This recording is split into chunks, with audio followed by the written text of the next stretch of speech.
Shalom, Ibu Bapak, Saudara dan Saudari yang terkasih. Hari ini kita melanjutkan PA di GBT Kristus Pelepas. Kita sampai pada Yesaya pasal 6 dan hari ini kita akan membahas ayat 1 sampai dengan ayat 13. Sebelum kita memulai, marilah kita berdoa. Ya Bapa Surgawi, kami mengucap syukur atas firman Tuhan yang hidup.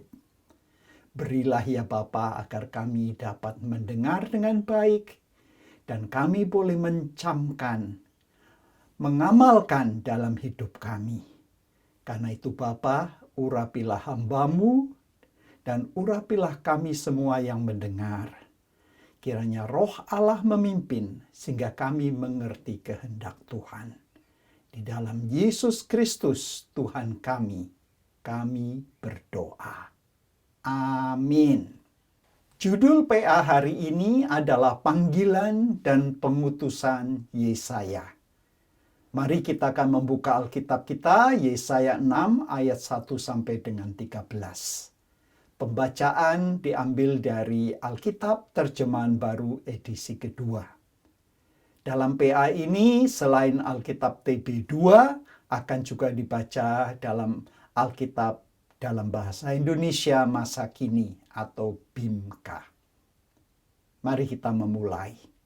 Pada tahun kematian Raja Uzia, aku melihat Tuhan duduk di atas takhta yang tinggi dan menjulang. Bagian bawah jubahnya memenuhi bait suci. Para serafim berdiri di sekitarnya. Masing-masing mempunyai 6 sayap. 2 sayap untuk menutupi muka mereka, dan 2 sayap untuk menutupi kaki mereka, dan 2 sayap untuk melayang-layang. Mereka berseru bersaut-sautan, "Kudus, kudus, kuduslah Tuhan semesta alam. Seluruh bumi penuh kemuliaannya." Maka bergoyanglah alas ambang pintu karena suara seruan mereka, dan rumah itu pun penuh dengan asap. Lalu kataku, "Celaka aku binasa, sebab aku ini seorang yang najis bibir, dan aku tinggal di tengah-tengah bangsa yang najis bibir. Namun, mataku telah melihat Sang Raja, Tuhan semesta alam." Lalu, salah satu serafim itu terbang ke arahku. Di tangannya ada bara yang diambilnya dengan sepit dari atas mezbah. Ia menyentuhkannya pada mulutku serta berkata, "Lihat, bara ini telah menyentuh bibirmu, maka kesalahanmu telah disingkirkan dan dosamu telah dilenyapkan." Lalu aku mendengar suara Tuhan berkata, "Siapakah yang akan kuutus? Dan siapakah yang mau pergi untuk kita?" Sautku, "Ini aku, utuslah aku." Kemudian firman-Nya, "Pergilah dan katakanlah kepada bangsa ini, dengarlah sungguh-sungguh, tetapi kamu tidak akan mengerti. Lihatlah sungguh-sungguh, tetapi kamu tidak akan memahami. buatlah hati bangsa ini keras dan telinganya berat mendengar dan matanya melekat tertutup, supaya jangan mereka melihat dengan matanya dan mendengar dengan telinganya dan mengerti dengan hatinya, lalu berbalik dan menjadi sembuh. Kemudian aku bertanya, sampai berapa lama ya Tuhan? Lalu jawabnya, sampai kota-kota menjadi puing tanpa penduduk, rumah-rumah tanpa penghuni, tanah telantar dan sunyi sepi.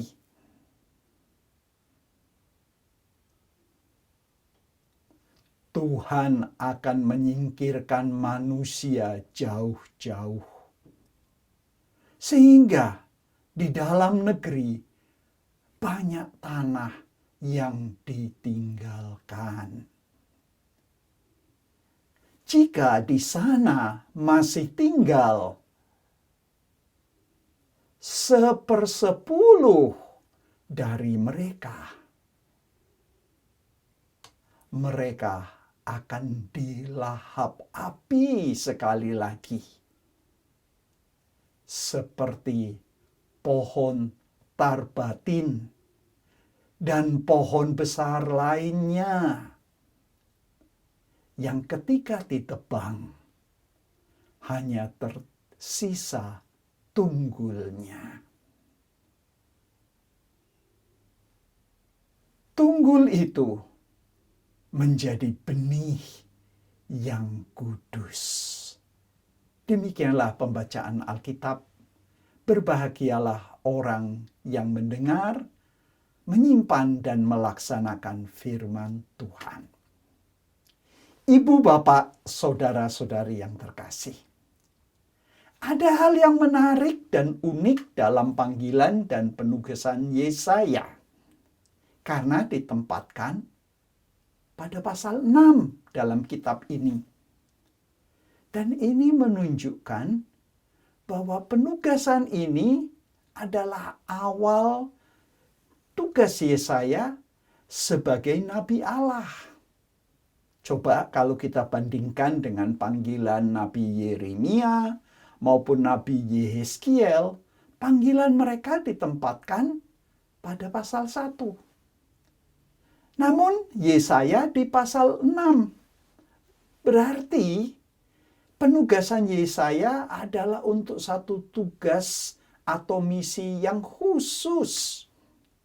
Satu pesan yang spesifik yang diberikan kepada Yesaya, yaitu di dalam pasal 6 ayat 9 sampai dengan 10. Jadi kalau kita bertanya, mengapa ada pasal 1 sampai dengan 5? Mungkin pasal 1 sampai dengan 5 merupakan pengantar atau prolog dari seluruh kitab Yesaya. Dengan kata lain, bab-bab yang disebut di dalam pasal 1 sampai dengan 5 memperkenalkan ide-ide dan tema-tema kunci yang ada di seluruh bab 1 sampai dengan 66. Nah, dalam hal ini, visi atau penglihatan Yesaya dalam pasal 6 merupakan kisah tentang penugasan kenabian awal yang dilakukan oleh Yesaya. Ibu, bapak, saudara-saudari yang terkasih. Pada awal ayat 1, kita membaca pada tahun kematian Raja Uzia. Kemungkinan besar Raja Uzia mangkat sekitar tahun 740 sebelum Masehi. Kalau kita baca di pasal 1 ayat 1 dari kitab Yesaya, Dikatakan bahwa Yesaya aktif pada masa pemerintahan Raja Uzia. Mengapa nama Uzia dimasukkan di sana? Karena pelayanan Yesaya dimulai pada tahun terakhir dari kehidupan Raja Uzia. Nah, di dalam pasal 6 ini ada dua pokok penting yang disoroti. Yang pertama tentang Tuhan, dan yang kedua tentang manusia Yesaya yang diutus oleh Tuhan. Mari kita melihat dua pokok besar ini. Nah, yang pertama, pokok besar pertama adalah mengenai Tuhan. Hal pertama yang dapat kita pelajari dari pasal 6 ini, yang ditekankan bahwa kedaulatan dan kemahakuasaan Tuhan. Apa maksudnya? Dalam ayat 1 selanjutnya dijelaskan apa yang dilihat oleh Yesaya dalam ruang takhta surgawi. Dikatakan, aku melihat Tuhan duduk di takhta yang tinggi dan menjulang. Nah, bangsa Israel memahami bait suci di Yerusalem sebagai tempat tinggal Tuhan di bumi. Jadi penglihatan Yesaya ini menghubungkan takhta surgawi Tuhan dengan kediaman ilahi di bait sucinya. Jadi bait suci yang dilihat yang di surga dan yang di bumi itu dibandingkan. Yang di bumi, yang di Yerusalem. Nah, dikatakan tahtanya itu tinggi dan menjulang. Ini ciri khas gambaran Yesaya di sepanjang kitabnya tentang Tuhan sebagai satu-satunya yang harus ditinggikan dan diagungkan dan pantas untuk ditinggikan dan disanjung. Lihat juga di dalam pasal 2 ayat 11. Nah, ungkapan-ungkapan ini muncul lagi nanti di dalam pasal 52 ayat 13 dan 57 ayat 15. Selanjutnya, Yesaya melihat bahwa jubah Tuhan memenuhi bait suci. Dengan Tuhan di atas tahtanya di surga, bait suci hanya berisi bagian paling bawah, yaitu jubah Tuhan. Nah, dalam bahasa Ibrani di sini mengacu pada tepi jubah atau keliman dari jubah. Dengan kata lain, ujung jubah Tuhan yang memenuhi bait suci ini merupakan satu gambaran atau metafora di mana ukuran atau dimensi yang mengungkapkan hal yang sungguh-sungguh besar sekali dan tidak dapat diungkapkan. Nah, itulah yang pertama. Tuhan berdaulat, Tuhan Maha Kuasa. Yang kedua, kehadiran Tuhan memenuhi seluruh bumi. Di dalam ayat 3 dikatakan, kudus, kudus, kuduslah Tuhan semesta alam. Nah, pengulangan sampai 3 kali ini untuk menguatkan bentuk superlatif atau tingkat perbandingan yang teratas. Artinya yang paling kudus, yang teramat kudus. Nah, contoh lain di dalam Alkitab ada ruang maha kudus atau ruang maha suci. Jadi ini adalah bagian yang tersuci dari bait suci. Selanjutnya dikatakan seluruh bumi penuh kemuliaannya. Nah, kalimat ini sering diterjemahkan sebagai sebuah pernyataan. Seluruh bumi penuh kemuliaan Tuhan. Namun, dapat juga diterjemahkan sebagai doa. Kalau diterjemahkan sebagai doa, akan begini. Semoga kemuliaannya memenuhi seluruh bumi. Artinya, menantikan hal yang paling akhir, yaitu penggenapan pemerintahan Tuhan di bumi.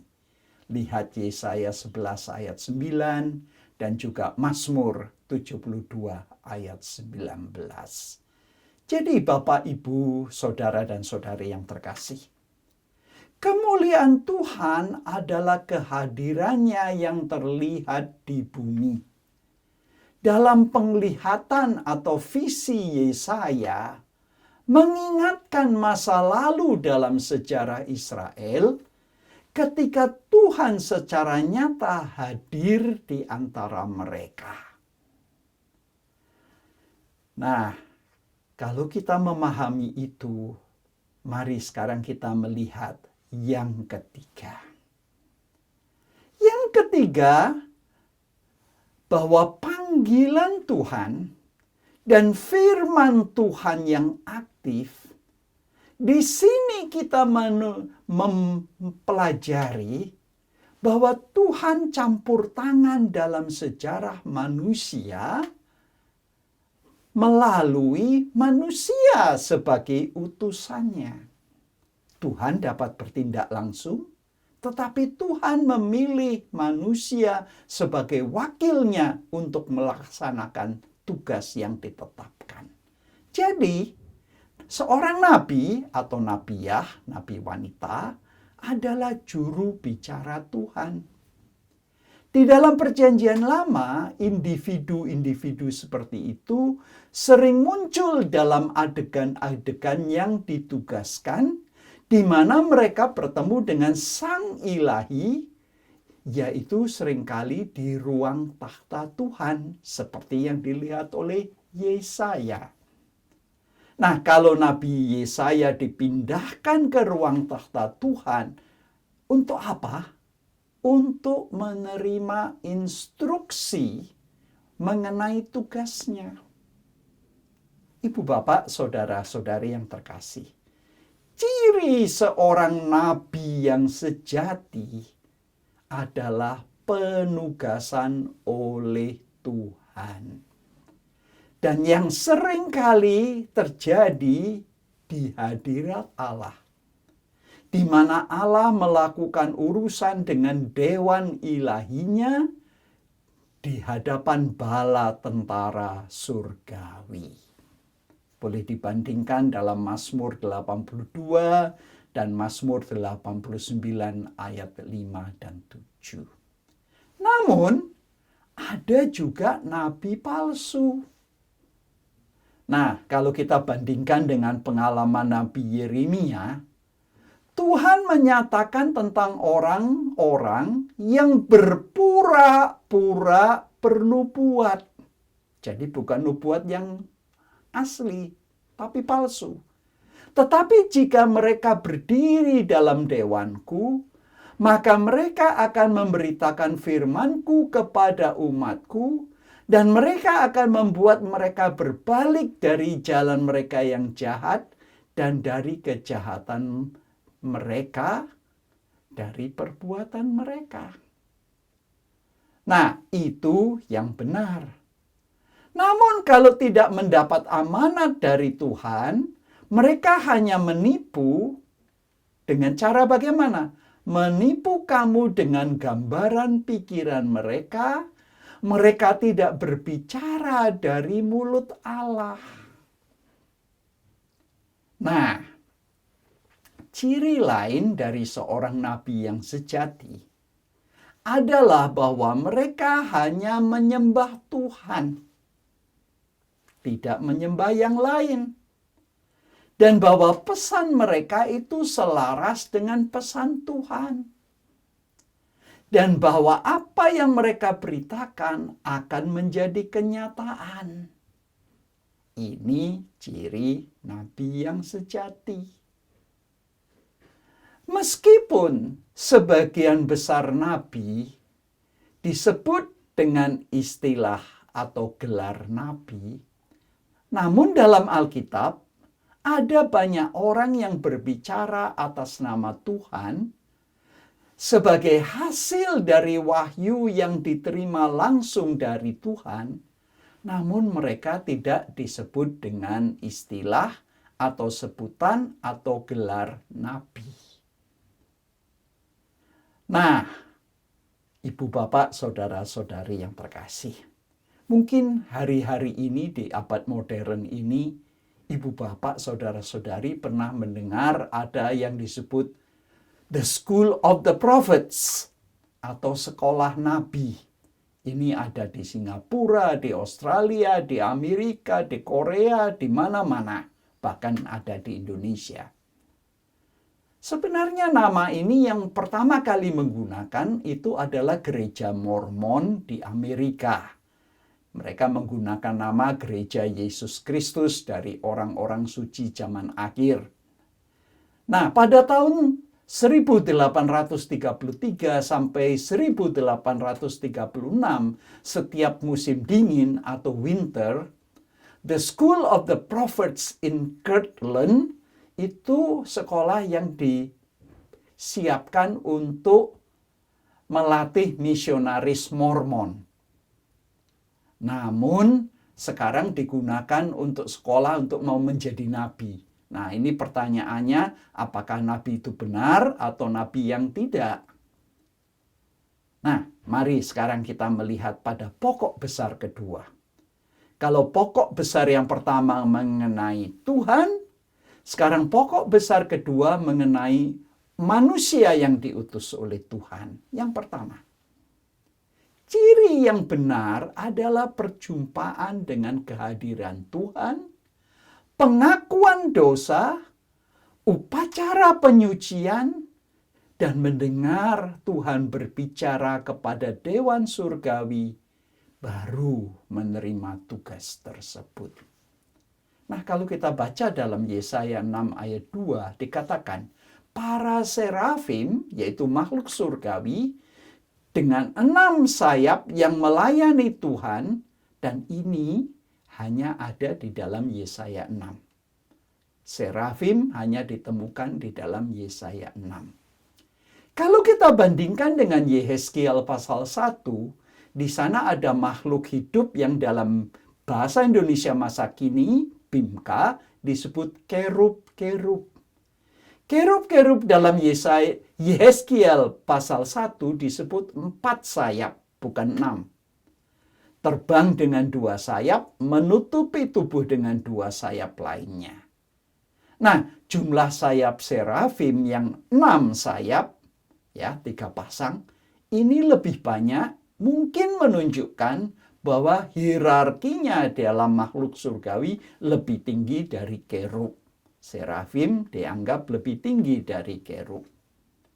Nah, sekarang kita melihat mengapa serafim ini diutus kepada Yesaya. Dengan 2 sayap, serafim menutupi wajahnya. Kemungkinan besar untuk melindungi diri mereka dari terangnya kemuliaan Tuhan. Kemudian serafim menutupi tubuh mereka dengan 4 sayap dan terbang dengan 2 sayap. Yang 2 untuk menutupi muka, 2 untuk menutupi kaki atau sebenarnya alat vital. Nah, apa reaksi Yesaya? Dalam ayat 5 dikatakan, celaka aku, binasa aku. Karena apa? Kalau manusia tampil di hadapan raja saja tidak sepatutnya, dia dapat mati. Itu hukumannya. Nah, Yesaya menghadap sang raja, Tuhan di atas segala Tuhan, itu dalam situasi tidak siap. Itulah sebabnya ungkapan itu. Namun di dalam ayat 7 dikatakan, kesalahanmu telah disingkirkan. Yesaya disucikan dari dosa sehingga ia dapat tetap berada dalam hadirat ilahi dan tetap hidup, tidak mati, dan masih dapat menceritakan pengalamannya. Dan dosamu telah dilenyapkan.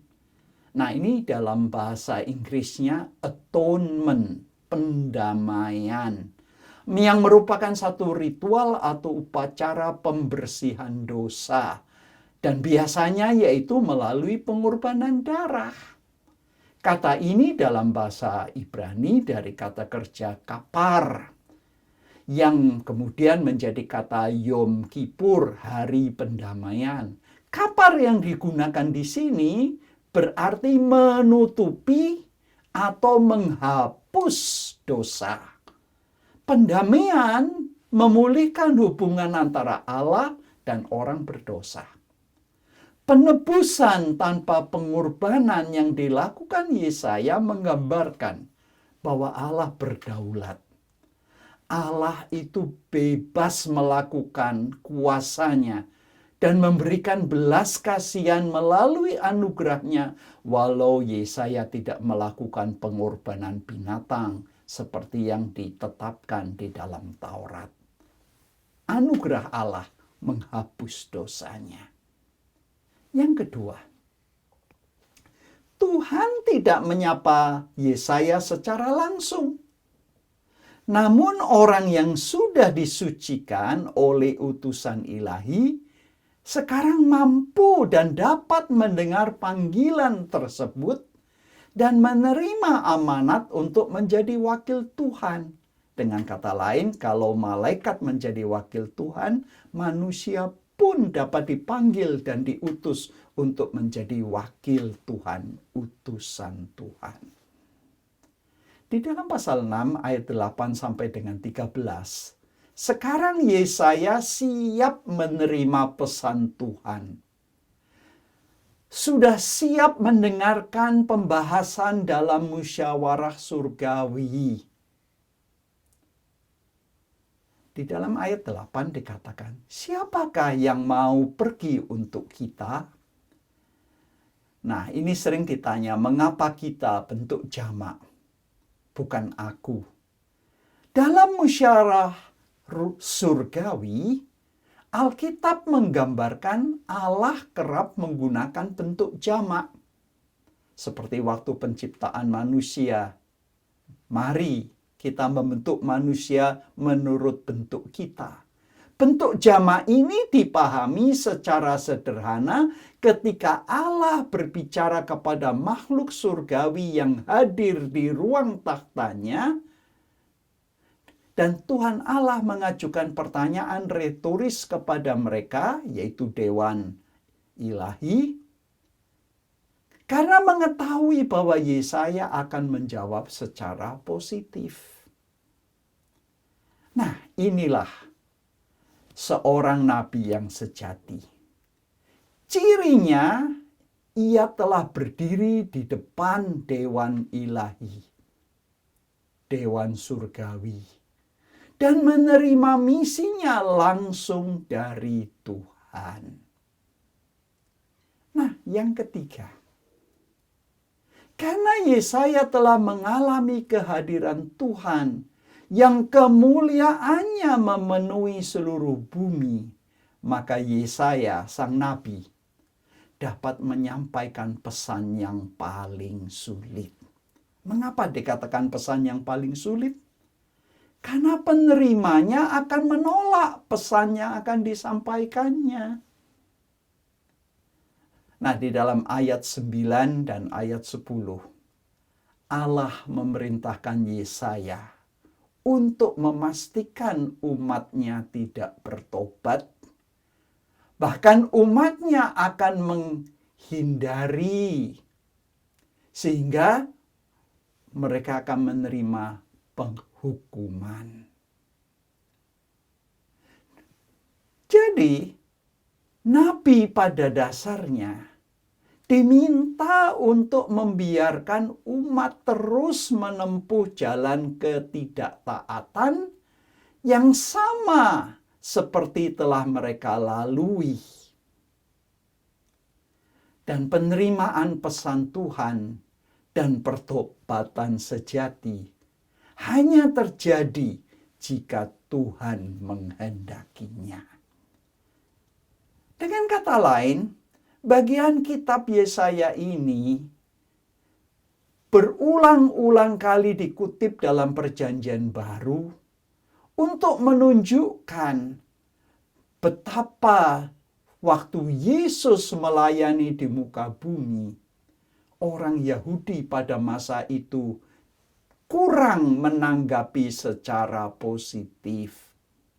Hal itu kita dapat lihat misalkan di dalam Matius 13 ayat 14 dan 15. Saya akan bacakan dalam Alkitab Bahasa Indonesia masa kini. Dengan itu terjadilah yang dinubuatkan Nabi Yesaya. Allah berkata, mereka akan terus mendengar tetapi tidak mengerti. Mereka akan terus memperhatikan tetapi tidak tahu apa yang terjadi. Sebab pikiran orang-orang ini sudah menjadi tumpul.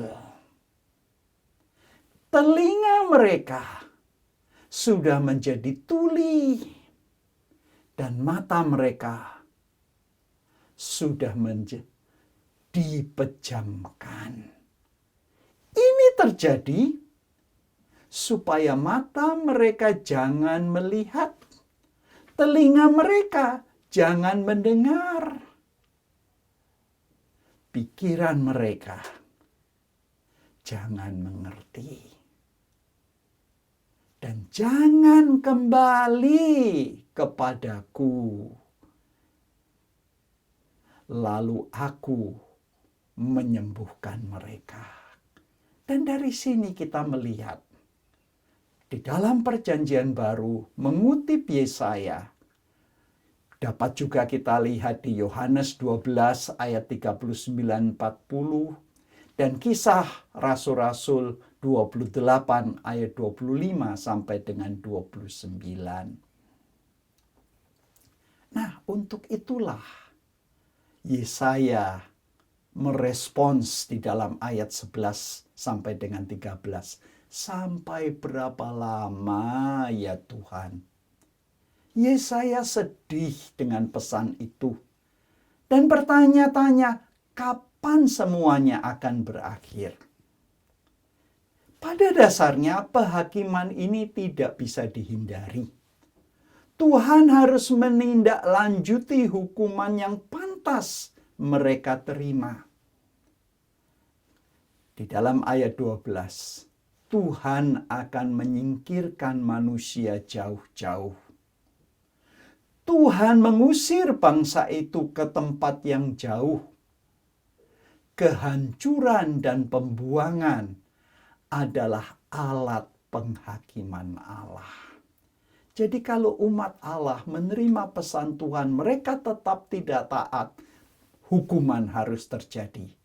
Mereka harus tetap dibuang karena mereka tetap tidak taat walaupun sudah menerima berita Allah. Nah, di ayat terakhir ayat 13, jika di sana masih tinggal 1/10 dari mereka, intinya sisanya itu hanya 10%, ini petunjuk bahwa kelompok kecil orang yang masih bertahan, itu dari sisa yang kecil itulah Tuhan akan membangun kembali umatnya. Dengan kata lain, mereka harus mengalami penderitaan melalui penghakiman.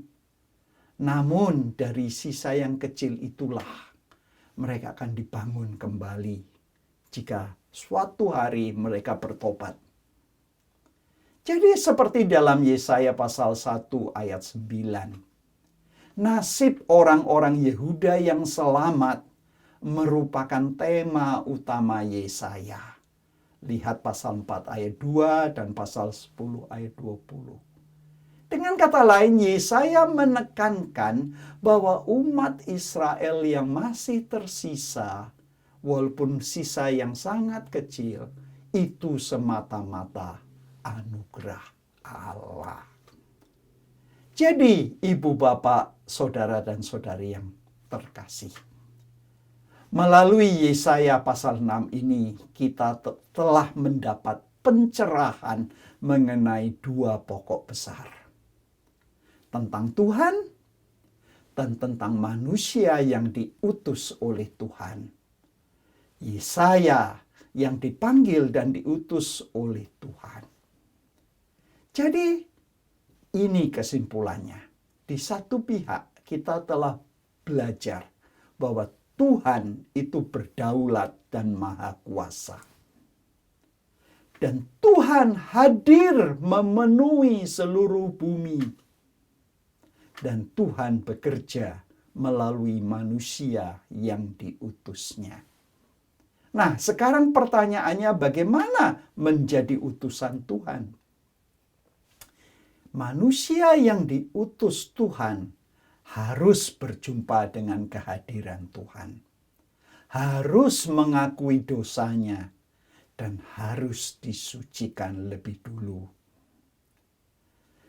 Baru orang yang sudah berjumpa dengan kehadiran Tuhan, berdosa dan diakui dosanya serta disucikan, barulah dia dapat mendengar panggilan Tuhan dan menerima amanat tugas untuk menjadi wakil Tuhan. Dan orang yang demikianlah yang dapat dimampukan untuk menyampaikan pesan Tuhan walaupun paling sulit situasinya, di mana pesannya itu akan ditolak. Namun ini adalah tugas yang suci yang harus dilakukan karena sisa yang ada suatu saat itu adalah bukti anugerah Allah.